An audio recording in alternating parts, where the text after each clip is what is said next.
Hub India company के partner और धनसार निवासी राहुल गोस्वामी ने अपने ही पारिवारिक सहयोगियों पंकज कुमार और राजीव रंजन पर धोखाधड़ी, अवैध कब्जा, मारपीट और जान से मारने की धमकी जैसे गंभीर आरोप लगाया है। मंगलवार को आयोजित प्रेस कॉन्फ्रेंस में राहुल ने पूरे मामले की जानकारी मीडिया को देते हुए बताया, नावाडी और गोविंदपुर में स्थित लगभग 7 एकड़ की भूमि जो पावर ऑफ अटर्नी का इकरारनामा के माध्यम से उनके नियंत्रण में था, उस पर उनके ही पार्टनरों द्वारा फर्जीवाड़ा कर कब्जा करने की कोशिश की जा रही है। उन्होंने बताया कि 23 मई को इन जमीनों पर धारा 163 लगाई गई थी, फिर भी पंकज और राजीव लगातार उन्हें धमका रहे हैं।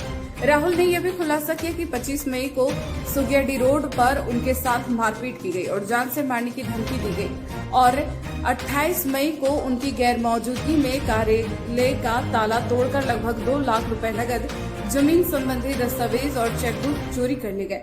साथ ही उन्होंने यह भी बताया कि इन लोगों ने फर्जी रजिस्ट्रियों के जरिए लोगों को पैसा वसूला है और उनकी सामाजिक छवि को नुकसान पहुंचाया है। सीधा देखिए, मेरा नाम राहुल गोस्वामी है। मैं एक संस्थान में डायरेक्टर हूं जिसका नाम हब इंडिया है। बेसिकली मैं ये प्रेस कॉन्फ्रेंस इसलिए कर रहा हूं क्योंकि इसमें मेरे 2-3 पार्टनर्स साथ में काम किए हैं, जिनका नाम रवि यादव है, पंकज कुमार है और मनमीत सिंह है।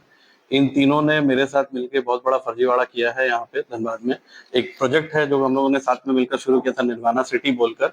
इस प्रोजेक्ट में इन लोगों ने गलत तरीके से जमीन का निबंधन, रजिस्ट्री, पावर मुझे कराया है और उसके बाद ये लोग तो से जब मैंने अपने पैसे की मांग की और या जमीन की मांग की, इनके पास कुछ भी नहीं है। ये लोग गलत तरीके से सारा काम कर रहे हैं धनबाद में। जो भी जमीन यहाँ पे ये लोग आवंटन कर रहे हैं कस्टमर्स को या दे रहे हैं, सब गलत है, फर्जी है, तरीके से कोई भी काम नहीं हो रहा है।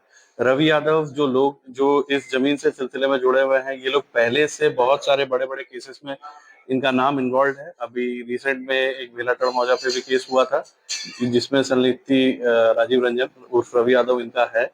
और इस तरीके से इन बहुत सारे केसेस भी हैं, बहुत सारे ऐसे कस्टमर्स भी हैं जिनका पैसा इन्होंने लिया हुआ है 20 लाख, 25 लाख, 50 लाख, और वो लोग एंटरटेन ही नहीं करते हैं पैसे के लिए। ठीक है, कितने का फर्जीवाड़ा हुआ है? ये लगभग मेरे साथ जो फर्जीवाड़ा हुआ है लगभग 2 करोड़ के आसपास का है। और बाकी कुछ लोग और हैं जिनके साथ, जैसे ये भैया हैं, इनके साथ भी सेम यही केस इन्होंने रिपीट किया है। फर्जी तरीके से जमीन बेचा जा रहा है। जैसे देखिए, इनके पास कुछ जमीन का वहां पे कुछ है नहीं। ठीक है, ये लोग क्या करते हैं कि गलत लोगों को खड़ा करके आपका निबंधन करा देंगे डायरेक्टरी रजिस्ट्री ऑफिस में, और उसके बाद आपको जब आप वो जमीन पे पोजीशन लेने जाइएगा तो आपको जमीन मिलेगा नहीं। और दूसरी बात है, पेपर पे छेड़छाड़ करके अधिकारियों के आंखों में धूल झोंकने के बाद, ठीक है, उनको गलत चीज मैसेज मतलब होता है ना, गलत तरीके से समझाने के बाद ये लोग जो है सरकारी गैराबाद अनाबाद जमीनों का भी निबंधन कर रहे हैं।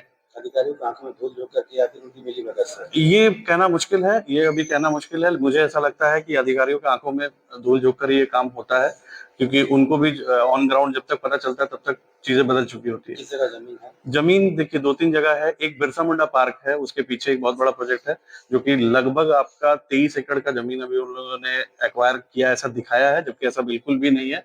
जमीन वहां पे 6-7 एकड़ से ज्यादा उनके पास है नहीं। और ये लोग इन्वेस्टर्स को अलग अलग तरीके से रिझाते हैं कि आप आइए, हम आपको 23 एकड़ जमीन दिलाएंगे, 20 एकड़, जबकि ऐसा कुछ भी नहीं है। यहाँ पे कोई भी इतना जमीन है ही नहीं अवेलेबिलिटी। ये लोग सिर्फ झूठ तरीके से प्रोजेक्ट रिपोर्ट बना के इन्वेस्टर्स को ललचाते हैं, उनको बोर्ड में लेके आते हैं और उनका पैसा गबन करते हैं। लिखित शिकायत आपने दी है प्रशासन? जी, हमने लिखित शिकायत, इसकी लिखित कंप्लेन अभी एफआईआर रजिस्टर कराई है सरायडेला थाना में। और साथ में ही आपका जो प्रोजेक्ट जिसके लिए इन्होंने मुझसे पैसे लिए थे, जिस प्रोजेक्ट से रिलेटेड मैंने जो ये काम किया था, उस प्रोजेक्ट पे मैंने एसडीओ कोर्ट से अपना ऑर्डर लेके 144 का निबंधन करा दिया है। रवि यादव कहाँ के रहने वाले हैं? रवि यादव जो है ये नूतन डी के रहने वाले हैं। इनके पिता का नाम जेपी यादव है। पंकज कुमार रहते हैं यहाँ पे आपका बस स्टैंड के पास चंद्रकोट यार्ड में। तो अभी आपसे उनका बातचीत हो रहा था, उनका क्या कुछ है? नहीं, उनका तो सीधा सीधी वो लोग अभी कुछ दिन पहले एक हिस्सा हुआ था ये कि जिस ऑफिस पे ये लोग बैठ के सारा कुछ, जो कि नालंदा ट्रेड सेंटर में है, इस ऑफिस पे बैठ के ये सारा संचालन हो रहा है। वो ऑफिस मेरे नाम पे निबंधित है। और ये लोग क्या, मैंने अभी कुछ दिन पहले ऑफिस पे 2-3 हफ्ते बाद पहले ताला लगा दिया था, तो इन्होंने जबरदस्ती ताला तोड़ के वहां से सारा सामान वगैरह चुराया है, पेपर वगैरह चुराया। मैंने इसकी थाना में लिखित शिकायत की है। वो लोग अभी भी उसी ऑफिस में रंगदारी के रूप में बैठे हुए हैं। मैं प्रशासन से यही आवेदन करना चाहूंगा कि जल्द से जल्द उनको वहां से निकाले, ऑफिस का मुझे वापस से पोजीशन दे और उन जो उचित कार्रवाई है उनके साथ करे। आपके जैसे कितने लोग होंगे? बहुत सारे लोग हैं जो धीरे धीरे इस बोर्ड पे सामने आएंगे। अभी तो शुरू है। अभी जैसे एक कस्टमर है हमारे, मतलब इनके साथ भी यही सेम फर्जीवाड़ा इन्होंने किया है। आप अपना नाम बताइए। मेरा नाम राहुल गोस्वामी है और जो कस्टमर हमारे साथ है जिनके साथ ये फर्जीवाड़ा अभी रिसेंट का है, इनका नाम संजय कुमार सिंह है। आप उनसे भी एक बाइट ले सकते हैं।